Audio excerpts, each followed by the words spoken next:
મોરબી ખાતે હળવદમાં ખાણ ખનીજ વિભાગમાં ધામા નાખવામાં આવ્યા। ઢવાણા ગામની સીમમાં ગેરકાયદેસર ખનનના આરોપ લગાવવામાં આવ્યા। 18 અરજીઓ બાદ ખાણ ખનીજ વિભાગ તપાસમાં આવ્યું। સીમમાં 3 લાખ ટન ગેરકાયદેસર ખનન થયાનો પર આરોપ લગાવવામાં આવ્યો।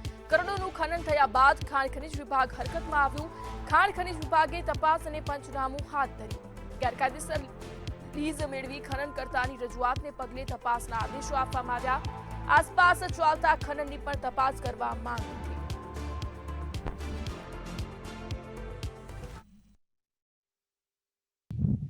ઢવાણામાં મેં 19 અરજી કરેલી છે, પછી કલેક્ટરમાં કરેલી છે, પછી સાહેબોને વાતચીત કરી હતી, વાઢેર સાહેબને, એટલે એની ટીમ આવી છે સ્થળ તપાસ કરવા। ને આ 2 નંબરની ખાણ ખોદી નાખેલી છે પોલીસનું લાયસન્સ લીધા વગરની, એનો પણ દંડ આવે એમ છે કાયદેસરની માપણી કરે એટલે। કેટલા સમય ત્યાં ખનન કરતા હતા અને તમે 19 અરજી કરી, અધિકારી કેટલી વખત આવ્યા? અધિકારી 2-3 ખેલા આવ્યા, પણ એ સાહેબ કલેક્ટર સાહેબ રજૂઆત નહોતી થઈ ને એટલે નહોતા આવ્યા। સાહેબે રજૂઆત કરી એટલે આવી ગયા।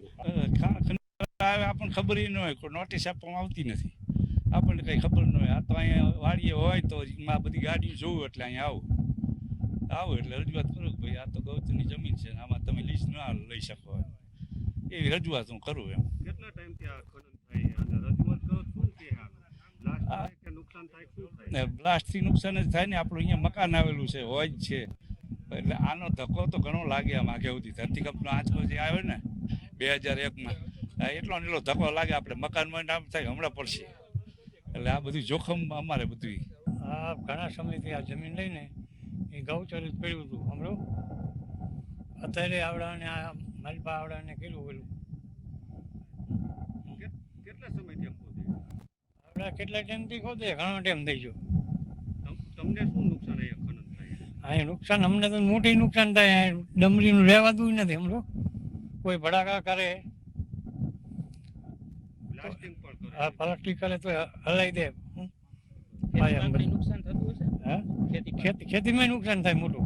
તપાસ અર્થે લીઝની તપાસ અર્થે આવેલા છીએ અને એનું ઇન્સ્પેક્શન કરેલ છે અને એનો રિપોર્ટ અમે અમારા ભૂસ્તર શાસ્ત્રીને સાદર કરશું અને આગળ જે પણ નિયમ અનુસારની કાર્યવાહી કરવાની થશે એ અમારા તરફથી કરવામાં આવશે। નહીં, એ અમને તપાસ કરીને અમે આપશું।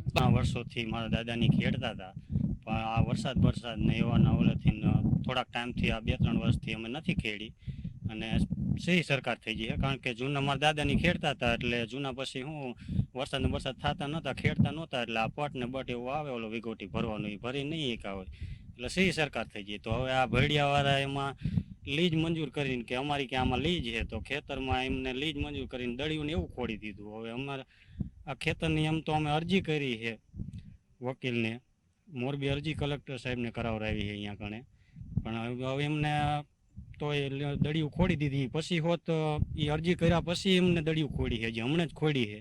એ પછી એકદા હું આવ્યો તો હોત અહીંયા ખેતરે, તો અહીંયા કણે હું આવ્યો તો મને કે અહીંયા તો અમારી લીજ આવી ગઈ છે, મને નકશો ને એવું બતાવી દીધું, બધું ખોટું છે, ખબર એ સાચું હોય ખોટું હોય।